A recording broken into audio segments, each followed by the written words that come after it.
Bucks close out. I can't believe we're still talking about this series as the Sixers are now in danger of a historic playoff collapse. Joel Embiid's overtime winner in Game 3. Philly was up 3-0, but Toronto's won the last two. And following that loss, Embiid said that teammate James Harden needs to be aggressive and be himself. He added it's not really his job. It's probably on the coach. Speaking of that coach, Doc Rivers, he's lost 7 of his last 8 chances to close out a series. His 31 losses with a chance to clinch a series, most by a coach in NBA history. Doc getting defensive? Well, it's easy to use me as an example, but I wish y'all would tell the whole story with me, all right? My Orlando team was the HC. No one gives me credit for getting up against the Pistons who won the title. The Clipper team that we lost 3-1. Chris Paul didn't play in the first 2 games and was playing on one leg. And then the last one, to me, is the one we blew. That's the one I said, we blew that. I would say with me, some of them is I got to do better always. Always take my own responsibility. And then some of it is circumstances happen. You know, this one, let's win it, and we don't have to talk about it. Let's bring back Monica and Alan. Hopefully you guys can talk me off the ledge. Monica, on a scale of 1 to 10, what is your level of concern here for the Sixers entering Game 6 tonight in Toronto? Nagandi, my friend, my level of concern is an 8. Han, wait a minute. My concern level is at an 8. And it honestly has less to do with Doc Rivers and more to do with his players. Now, I don't mind that sound from Doc Rivers. It's honest. I think that he mentioned that Orlando team. That was very impressive. However, it's a results-driven industry, and the recollection that most of us have is the last time that happened to him. Now, when it comes to his personnel in this particular matchup, if Joel Embiid doesn't have 35 and 12, they will not win Game 6. Like, he just cannot rely on anybody else. Even when they were hot and we were asking if we were concerned about James Harden because Tyrese Maxey was emerging at the second scorer, Alan, I thought that as long as Joel Embiid was putting up MVP numbers and he got help from somewhere, they would be okay. But if he has anything less than 30 and 12, it's a problem. It's a problem. You got to also look at the other side of the court, too, and defense. Look, I'll use the phrase again. Confidence comes from demonstrated performance, and it also works here with the Sixers. Now, first and foremost, spare me the slander of Doc Rivers. This is a guy that won a championship and in a 5-year span, a title, a finals appearance, and an Eastern Conference finals appearance as well, while the Miami Heat were the big 3 there. So he can coach and he can win, and he's done it. But the demonstrated performance does include this. This is how you get an 0-3 meltdown. This is the recipe for disaster, Kevin, and I'm sorry, but this is the reality I'm giving you right now. Hold your nose. Here comes the cold water. Injury to a star player. You got that. You got disconnect with your main players in the locker room. Joel Embiid, I don't have to tell him to shoot more. That's up to the coach. There's a disconnect. There's also the history of falling short. The shot by Kawhi in the playoffs a couple of years ago by the Raptors. And then, of course, you can't beat the Atlanta Hawks. You got a guy on your team that didn't want to dunk the basketball, all those problems. So because of that, getting over the hump, those 3 items right there, that suggests a recipe. But I'm not putting this on Doc Rivers, although it will certainly. Alan, the sword of Damocles is hanging over his head, no doubt. How much did El pay you to mention the Hawks this morning, winning last year against the Sixers? Honestly, like how much? Because now I'm going to hear that for the next 120 minutes. Like nonstop. Look behind me. Look behind me. Do you see Nick's references? You think I want to talk nice about the Atlanta Hawks? You're crazy. Let's Good point, Han. Let's get the one thing. And Monica, I wanted you to jump in here because, listen, it's not just about Embiid, and the defense was awful, especially in the first half of Game 5 here. How are the Raptors neutralizing James Harden? Because he does not look like the James Harden that we saw in Brooklyn, and let alone the idea of James Harden in Houston. On another show, Kevin, we'll all have a fireside chat and honestly be honest about the version of James Harden we've seen for a couple years now since Houston. But anyway, in this particular series, it's the length and the switching ability of the Toronto Raptors. Nick Nurse is a fantastic coach. And in the last game, while most folks thought, oh, Fred VanVleet is out, Philly should take care of that, it was actually the size that was an additional factor that James Harden and his teammates had to hurdle because of the length in which they were able to switch, similar to what the Boston Celtics were able to do.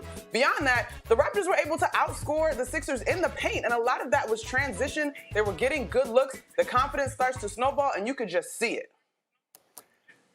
It's about adjustments. We've seen Nick Nurse make those adjustments the last 3 games. Will Doc do it tonight? And Alan, did she at least give you $100? That's what I want to know. Like, Elle, let's go to you. All right, I almost threw up in my mouth just talking nice again about the Atlanta Hawks, but reality is reality, unfortunately. Okay, cut it away. You know what? Monica, honestly, if the Sixers lose tonight, you don't need a fireside chat, Monica. Kevin's going to need a couch for therapy, okay? He's defeated and done. All right.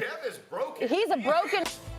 Stop me if you've heard this before. Oh, boy. It's a tradition unlike any other. Oh, no. A playoff team with Doc Rivers at the helm, blowing a commanding series lead. The Sixers looked like they were cruising to a first-round sweep of the Raptors until the happening. 2 straight losses and momentum shift to Toronto. It's the 3-1 Doc Rivers narrative, and he is not having it as you take a look.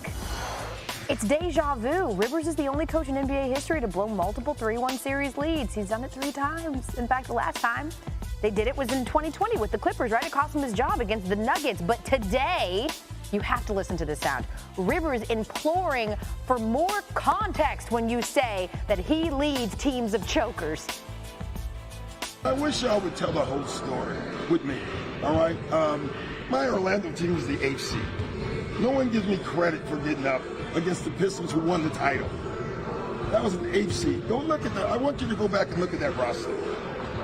I dare you to go back and look at that roster, and you would say, got a hell of a coaching job. The Clipper team that we lost 3-1. Chris Paul didn't play in the first 2 games and was playing on one leg. And we didn't have home court. And then the last one, to me, is the one we blew. That's the one I said, we blew that. And that was in the bubble.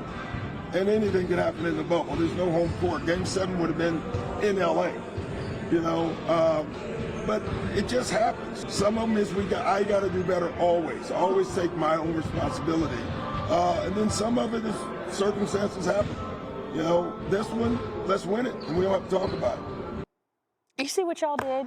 Y'all made Doc Rivers so mad, he started pulling receipts. He said, go back and check the tape, Kevin. We didn't do anything. You know, my question is, if this happens, does he get credit for a blown 3-0 lead and a blown 3-1 lead? He'll get both of those. Well, he'll have history because no one's ever blown one. Yeah. What, 143 times? They're up 3-2, but it doesn't feel like it. It doesn't, exactly.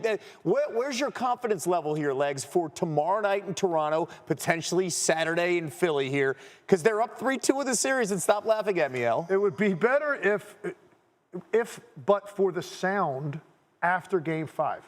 Nobody that stood up at that podium sounded like they were confident they were still in command of this series. And that was really concerning to me. I mean, the way they played defensively was concerning. The way it looked like the pressure was affecting them was concerning.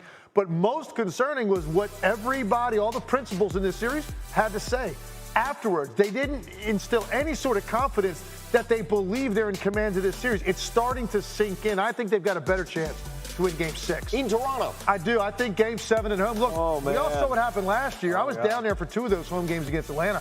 They lost 3 games in that series, but Game 7's the one, obviously, when the most pressure was there. We know what it's like in that market, in that city, and in that sport. I think basketball at home and in Game 7 elicits a lot of pressure in a place like Philadelphia because of what happened last year. In that arena, too. Yeah. It's tough to breathe in that arena when everything's tight. And by the way, the Hawks, they were eliminated yesterday. They were a play-in team, and we haven't been processing for 14 years. Also in the East, defending champion Bucks looking to close out their series against the Bulls. If Milwaukee does advance, Legs, what are your early impressions of their potential second-round matchup against the Celtics? I think right now, I look at Giannis Antetokounmpo and I say this is a guy that, to me, is different than what they just dealt with in Kevin Durant. I think when you throw that kind of defense at a guy like Giannis Antetokounmpo, physically, it's a different profile. This requires 5 guys getting back to the paint to take it away. The Bucks broke through a barrier last year, and for me, they were the favorite coming into the postseason to make it back to the finals. But I look at the absence of Chris Middleton, and I think now that series basically is a toss-up. A lot of people think Boston would win it even if Chris Middleton was there, the way that they're playing. But for me, I still like Milwaukee. I like the Giannis factor in this, the way Jrue Holiday is playing right now. And I just think it's a little bit different matchup than what you can throw at Kevin Durant because Giannis can overwhelm you with his length. By the way, Petty, I wasn't laughing because your Sixers are spiraling. I was laughing because the beginning of this segment felt like Philly sports radio. Just two old guys yelling at each other in a cloud. This is true, but at least we weren't yelling at each other. The only part of that I resent is two old guys. That's true.